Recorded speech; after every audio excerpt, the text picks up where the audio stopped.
Everyone, good morning. আমার চ্যানেলে নতুন আরো একটা ব্লগে তোমাদের সবাইকে স্বাগতম। তো যেই আমি ভিডিওটা করা শুরু করলাম, সেই পাশের বাড়ির মোটর থেকে জল পড়া শুরু হয়ে গেছে। তোমরা একটু ইগনোর করো সাউন্ডটা। আর তোমরা কি একটা জিনিস খেয়াল করেছো, আমি কিন্তু এখন অনেক বেশি অ্যাক্টিভ হয়ে গেছি, মানে তোমাদের সাথে অনেক তাড়াতাড়ি লং ব্লগ শেয়ার করছি। তো আজকে হচ্ছে কিন্তু আবার তেমন কোনো কাজ নেই। আজকে হচ্ছে আমার ভিসা, দেন হচ্ছে তোমার এনআইডি কার্ড, এগুলোর একটু প্রবলেম হয়েছে, তো ওগুলো ঠিক করতে হবে। আর ভিসার জন্য যাব হচ্ছে ছবি তুলতে।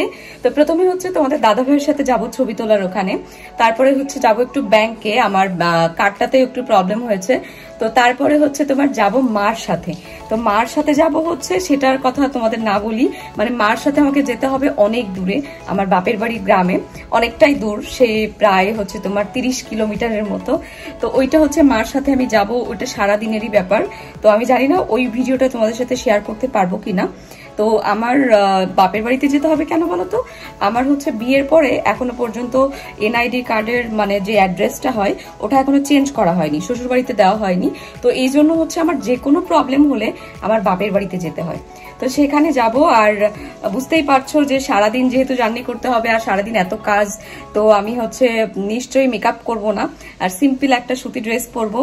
আর ইদানিং আমার একটা জামাই বেশি পছন্দ, ওই জামাটাই পরবো, ওইটা পরলে না অনেক কমফোর্ট হয়। তো চলো তাড়াতাড়ি করে জামাটা চেঞ্জ করে তারপরে আসছি।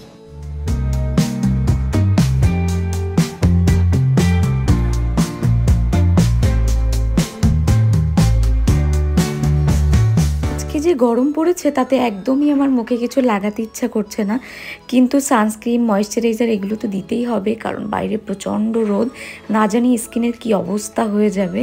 তো এই জন্য আমি অল্প করে দিয়ে নিচ্ছি। আর সব কিছু আমি ব্যাগে আবার নিয়েও নিয়েছি, যে অনেক বেশি খারাপ অবস্থা হলে আমি বাইরে বসে সানস্ক্রিন লাগিয়ে নিব।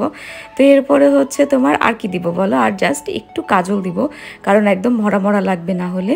তারপরে হচ্ছে তোমার একটু হালকা করে লিপস্টিক দিবা। লিপস্টিক তো মাস্ট আমি ব্যাগে নিয়ে নিব, কারণ এই লিপস্টিকটা তোমার উঠে যাবে, সারাদিন তো আর থাকবে না। জার্নির ক্ষেত্রে না আমি একদমই ওয়াটারপ্রুফ লিপস্টিক ইউজ করতে পারি না, তাহলে ঠোঁটটা অনেক বেশি রুক্ষ হয়ে যায় আর অনেক খারাপ লাগে। তো এই জন্য আমি সফট কোনো লিপস্টিক ইউজ করি আর লিপ বাম ইউজ করি। তো এরপরে হচ্ছে একটা ছোট টপ পরে নিচ্ছি। এই টপটা দেখে যে আমার ড্রেসের সাথে ম্যাচিং হয়ে গেছে। আর এটা না আমি রিসেন্টলি নিয়েছি, বেশ ভালোই, মানে আমার এরকম ছোট ছোট টপ পরতে এখন অনেক বেশি ভালো লাগে। তো এরপরে হচ্ছে টপটা পরে নিচ্ছি, আর কিছুই করার নেই। আর তোমরা আমার গলায় রিসেন্টলি এই সুতাটা দেখতে পাবে, তো এইটার কারণটা আমি তোমাদের আরেকদিন বলবো। এই সুতাটার জন্য না আমার মনে হয় কি যে কোনো ড্রেসেই আমাকে ভালো লাগছে না, মানে কেমন একটা রোগীর মতো লাগে। যাই হোক, তো এরপরে হচ্ছে ওড়নাটা নিয়ে চলে এসেছি। আর ওড়নাটা দেখো কত বড়, মানে শাড়ি পরা হয়ে যাবে ওড়না দিয়ে। তো এই জন্য হচ্ছে আমি কি করব, ওড়নাটা সুন্দর করে এরকম করে হচ্ছে ফোল্ড করে নিব। আর আমি ইদানিং সুতি যে কোনো ড্রেস পরলে এভাবেই ওড়নাটা নেই, তাহলে না বাইরে তোমার একদম এলোমেলো হয় না, একদম যেমন রেখে যাই তেমনই থাকে। তো এরপরে হচ্ছে ওড়নাটা সুন্দর করে ফোল্ড করে আমি দেখো এভাবে পরে নিচ্ছি। তো দেখো আমি তো এখানে একদম রেডি হয়ে গেছি, আর তোমাদের সাথে ছোট্ট একটা কিন্তু গেট রেডি ভিডিও শেয়ার করা হয়ে গেল। তো এবার রান্নাঘরে এসে দেখি মা এখানে রান্না করছে। আজকে রান্না হচ্ছে চিকেন। তো মাকে বললাম যে আমি কাজটা শেষ করে আসি, আর মা ততক্ষণে রান্না করে রেডি হয়ে থাকবে।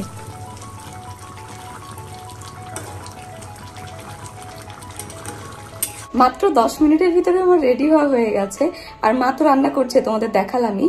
এখন হচ্ছে আমি যাব ব্যাংকের কাজটাতে যাব, তারপর ছবি তুলবো, তোলা শেষ করে তাড়াতাড়ি 1 ঘন্টার ভিতরে বাড়িতে আসবো। তারপরে আবার এখান থেকে মাকে নিয়ে বের হবো, আর ততক্ষণে মা থাকবে রেডি হয়ে। তো চলো যাই, তাড়াতাড়ি করে বের হই। আমি বলছিলাম না যে আমরা কয়েকদিন তুমি পাগল হয়েছো, আমাকে বাসাতে অবস্থায় প্রথমে চলে এসেছি ছবি তুলতে, ছবি তুলে রেখে দেন যাব ব্যাংকে, কারণ ব্যাংকে না অনেকটা সময় লাগবে। তো এই জন্য ভাবলাম যে আগে ছবি তুলে রেখে যাই, দেন যাওয়ার সময় নিয়ে যেতে পারবো ছবিগুলো। তো তারপরে চলে এসেছি ব্যাংকে, আর ব্যাংকে অনেক কাজ ছিল, তো বেশ ঝামেলা পোহাতে হয়েছে। এত ঝামেলার পরেও যে কাজটার জন্য এসেছিলাম সেটাই কিন্তু আজকে কমপ্লিট হয়নি, তো অ্যাপ্লাই করে রেখে গেছি, এর জন্য আরেকদিন আসতে হবে।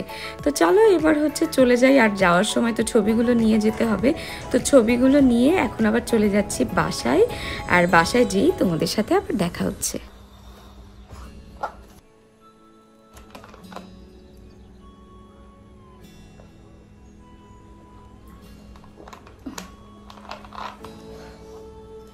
ব্যাংকের কাজ শেষ করে এখন হচ্ছে বাসায় আসছি, আর মা হচ্ছে তোমার রেডি হচ্ছে। মা রেডি হলে আবার এখান থেকে বের হবো। তো এখন অলরেডি 12টা বেজে গেছে, মানে বুঝতে পারছি না যে দুপুরে খাওয়া দাওয়া করে যাব নাকি এখন হচ্ছে বের হয়ে পড়বো। তো এখনো তো তোমার তাড়াতাড়ি আমাদের হচ্ছে লাঞ্চ করার অভ্যাস নেই, এজন্য এখন মনে হয় না খাওয়া হবে। এখন বের হব, ততক্ষণে আমি একটু রেস্ট নিয়ে নেই, কারণ এত গরম, মানে তোমরা আমার ফেস দেখলেই বুঝতে পারছো কি অবস্থা। তো চলো রেস্ট নিয়ে তারপরে আবার বের হচ্ছি। আজকে যে ছবিটা তুলেছি না সেটা তোমাদেরকে একটু দেখাই। এই দেখো, পাসপোর্ট সাইজের ছবি। এই প্রথম মনে হয় আমার পাসপোর্ট সাইজের ছবিগুলো ভালো হলো, মানে একটু ভালো হলো, আর অন্যগুলোর দিকে তাকানোই যেত না, এরকম অদ্ভুত হতো।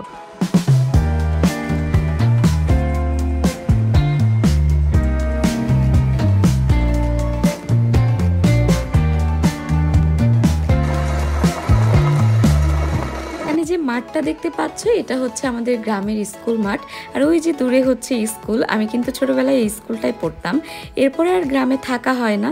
তো এই যে আমরা হচ্ছে বাড়িতে পৌঁছে গেছি, আর বাড়িতে এসেছি অল্প সময়ের জন্য, এই জন্য সবকিছু তোমাদের আজকে আর দেখানো হবে না, পরে যখন আসবো তখন আবার তোমাদেরকে দেখাবো। তো এখন আমরা রওনা দিয়ে দিয়েছি, আর দেখো তোমাদের পরিবেশটা একটু দেখাই। একটু পরে সন্ধ্যা হয়ে যাবে, সূর্য ডুবি ডুবি ভাব। তো এখানে বেশি ভালো লাগে কেন জানো, এখানে হচ্ছে সাইডে একটা নদী আছে, এই জন্য কিন্তু গ্রামটা আরো অনেক বেশি সুন্দর লাগে। তো পরিবেশটা দেখতে দেখতে হচ্ছে চলে যাচ্ছি আমরা, আর তোমাদেরকে বাসায় যেয়ে আবার ফিরে আসছি, কারণ যেতে যেতে হয়তো বা রাত হয়ে যাবে, মানে ওই 7টা-8টা বেজে যাবে। তো চলো যাই। ভেবেছিলাম বাড়িতে আসতে আসতে 7-8টা বেজে যাবে, কিন্তু পুরো একদম 9টা বেজে গেছে। তোমাদের কি বলবো, তো এত টায়ার্ড, সারাদিনটা আজকে এমন গেল না, মানে সত্যি খুব কষ্টের ভিতর দিয়ে গেল। তো আজকের মতো ব্লগটা এই পর্যন্ত। যদি ভালো লাগে অবশ্যই হচ্ছে লাইক কমেন্ট শেয়ার করে দিও। আর আমার যদি ডেইলি ব্লগ দেখতে চাও, মানে ডেইলি যদি লং ব্লগ দেখতে চাও, তাহলে কিন্তু অবশ্যই আমাকে কমেন্ট করে জানিও। তো চলো এখন টাটা, দেখা হচ্ছে কালকের ব্লগে। Bye bye.